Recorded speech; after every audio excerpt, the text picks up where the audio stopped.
Later, Thomas had to stop at a signal. He was feeling hot and bothered. Toby saw that something was wrong with Thomas. Did you take on enough water at the fitter's yard? This made Thomas even more cross. There's nothing wrong with me. Just then, the signal changed. Thomas puffed away. Thomas was rattling and steaming more and more. Clackety-clong, clackety-clong.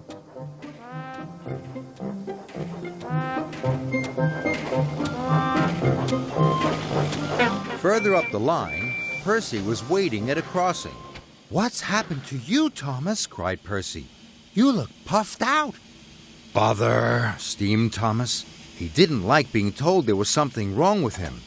"There's nothing wrong with me, Percy," Thomas huffed. The barrier opened. Thomas rattled away. Clackety-clong, clackety-clong. Then there was trouble. Thomas began to chuff slower and slower.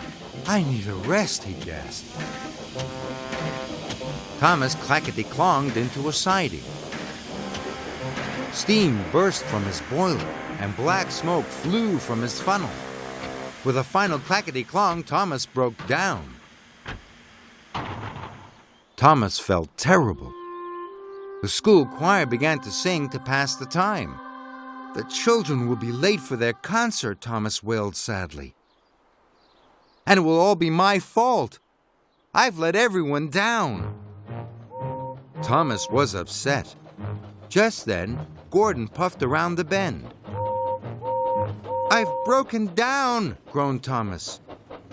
"Sorry, Thomas," steamed Gordon. "I'm a guaranteed connection."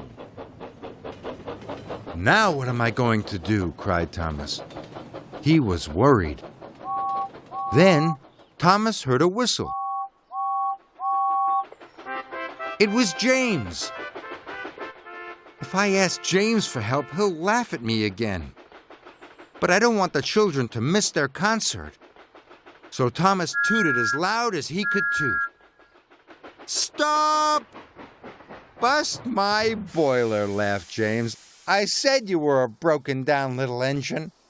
"I am," sighed Thomas, "so I need your help." "Can you take the children to their concert?" Thomas whistled. Now James didn't laugh at Thomas. He could see Thomas was in trouble, and he was happy to help his friend.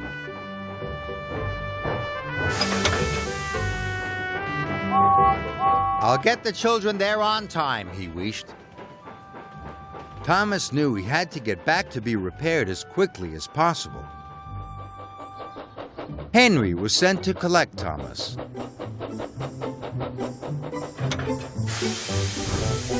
He soon buffered up and shunted Thomas to the fitter's yard. Before long, Thomas was as good as new. He had even waited for his final inspection. Sir Topham had arrived. "You have been very patient, Thomas. I have a special job for you.